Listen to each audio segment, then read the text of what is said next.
Ауылдың шетіндегі ескі қораның іші ыстық, самалда жоқ. Шөптің иісі мен малдың жылы тынысы араласқан ауа адамды мас қылады. Күн батқалы қашан, бірақ Айжанның денесі әлі терлеп тұр. Ол жеңгесі 32-дегі толық денелі, етжеңді әйел. Күйеуі қалада жұмыста, үйде жалғыз. Ал қайнысы Ербол 25-тегі бұйра шашты, кең иықты жігіт, малды қарап жүріп қорада қалып қойған. Айжан қораға кіргенде Ербол сиырды сауып отыр еді. Қолындағы шелек тербеңдеп сүттің ақ көбігі шашылып жатыр. Айжан есікті жауып ілгектегенде дыбыс шықты. Ербол басын көтерді. Көздерінде бірден от тұтанды. Жеңеше, неге келдіңіз деп сұрады ол, бірақ дауысы дірілдеп құмарлықты жасыра алмады. Айжан жақындады. Оның үстіндегі жеңіл көйлегі терден дымқылданып, екі анарының пішіні айқын көрінді. Ол Ерболдың алдына келіп тоқтады да, бір қолымен оның иығынан ұстады. Терлегім келеді, Ербол деп сыбырлады.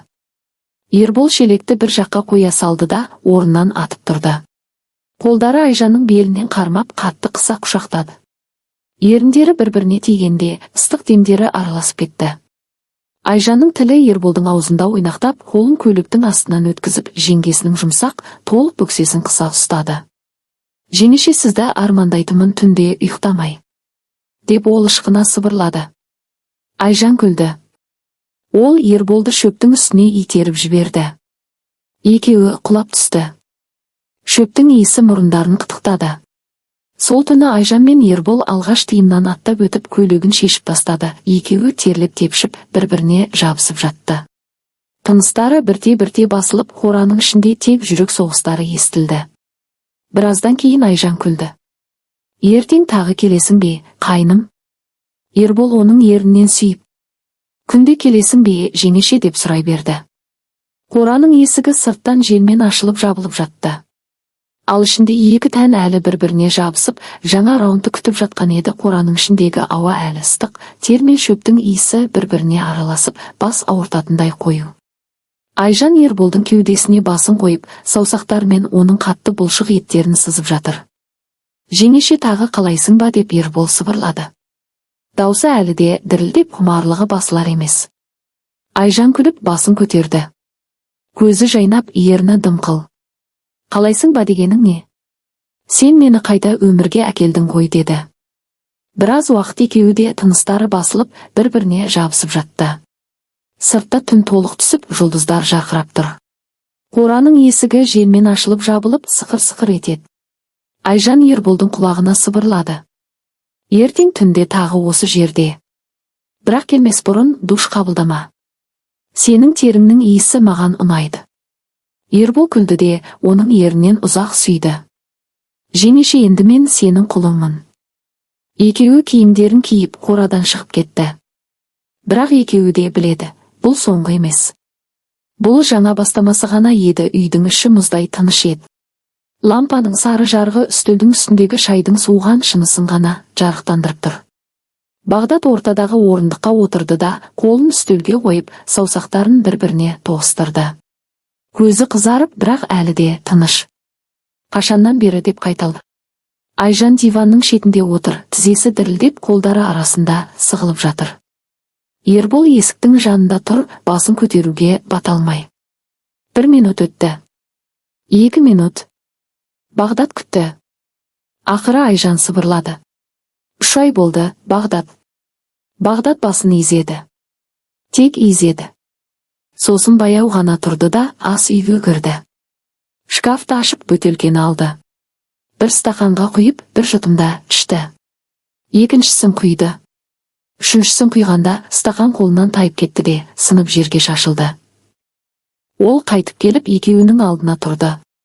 3 ай менің төсегімде жатқанда да ойлап жүрдің бе, Айжан? Мен қалада тер төгіп жүргенде, сен менің ініммен менің үйімде. Айжан жылап жіберді. Даусы шықпай, тек иығы селкілдеп. Ербол ақыры басын көтерді. Аға, кінә менікі. Мен бастадым. Ол ешқандай кінәлі емес. Махаббат деген жоқ, тек құмарлық қой. Бағдат оған қарады. Көзі қанталап кеткен. Ол саған қарсылық көрсетпеді ғой, қорада. Мен көрдім. Екеуіңді. Ол бір қадам жақындады. Ербол артқа шегінді. Аға, соқпа, ешкімге айтпаймын, бірақ соқпа. Бағдат тоқтады. Демін ішіне тартып, баяу ғана айтты. Мен екеуіңді де жек көремін. Ол маған керек емес. Сосын Айжанға бұрылды. Ертең таңертең чемоданыңды жина. Ағаңның үйіне кетесің. Бүгін түнде осы үйде ұйықтайсың, бірақ менің жанымда емес. Диванда. Айжан басын изеді. Көз жасын сүрте алмай. Бағдат, кешір мен. Кешіру жоқ. Ол Ерболға қарады. Ал сен қазір машинаңа отыр да кет. Бұл ауылдан кет. Бір апта ішінде. Қайда барсаң да маған бәрібір. Бірақ егер сені тағы бір рет осы жерде көрсем, онда мен өз қолыммен ана дүниеге жіберемін. Оны уәде етемін. Ерболдың ерні дірілдеді. Ол бірдеңе айтпақ болды, бірақ Бағдат қолымен тоқтатты. Кет. Ербол есікті ашып сыртқа шықты. Машинасының моторы гуілдеп, 1 минуттан кейін дыбысы өшіп, ауылдың шетіне қарай кетті. Үйде екеуі ғана қалды. Бағдат диванға отырып, басын қолдарына алып ұзақ отырды. Айжан жылап, бірақ жақындауға бата алмады. Таң ата бастағанда Бағдат тұрып сыртқа шықты. Қораға барды. Сол жердегі шөптің үстінде әлі де олардың иісі бар еді. Ол отырып алып темекі тұтатты. Бірін, екіншісін, үшіншісін. Сосын телефон шығарып, досына хат жазды. Бүгін кешке кел. Сөйлесетін әңгіме бар. Ал Айжан үйде отырып, чемоданын жинап жатты. Көз жасын сүртпей-ақ қойды. Бәрі біткен еді. Бірақ екеуі де білетін, ауылда ештеңе ешқашан бітпейді. Тек басқаша жалғасады. Күндер өте берді. Ауылдың қысы қатты болды. Қар тізеден асты, жел соғып, үйлердің терезесін қағады. Айжан ағасының үйінде әлі тұрады. Ешкіммен сөйлеспейді. Тек жұмыс істейді. Кейде түнде қораға қарап тұрады, бірақ енді бармайды. Жүрегі ауырады. Іші де бір түрлі. 1 айдан кейін білді, жүкті. Кімнен екенін өзі де білмейді. Ерболдан ба, Бағдаттан ба? Бірақ айтпайды. Ешкімге айтпайды. Тек іші өсіп келе жатқан сайын қорқады.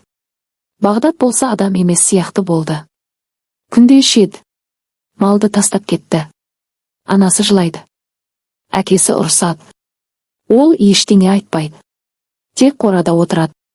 Кейде түнде шығып кетеді, таңға дейін жоқ. Қайда баратынын ешкім білмейді. Бір түнде қатты боран болды. Бағдат тағы шығып кетті. Анасы іздеп айқайлады. Табылмады. Таңертең ауылдың адамдары қорадан тапты. Ішінде шөптің үстінде жатыр екен. Қолында бос арақ бөтелкесі. Денесі мұздап қалған. Өлген. Қолының астына қағаз қыстырылған екен. Жазуы дірілдеп, қолы қалтырап жазған сияқты. Мен кешіре алмадым. Бірақ ұмыта да алмадым. Айжан, балаға менің атымды қойма. Ол кінәсіз. Мен ғана кінәлімін. Ауылда жерлегенде Айжан келмеді. Келе алмады. Тек үйде отырып, ішіндегі баланы сипап жылады. 1 айдан кейін Айжан да жоғалды. Ағасы таңертең тұрса, үйде жоқ. Чемоданы жоқ. Тек үстелде қағаз. Мен кеттім. Баланы жалғыз өсіремін. Екеуіңді де ұмытпаймын.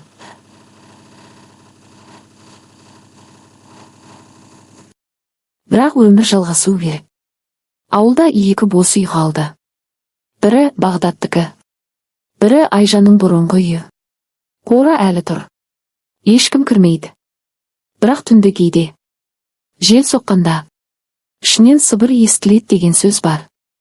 3 дауыс. Бірі Бағдаттікі. Бірі Айжан екеуі. Бірі Ерболдікі.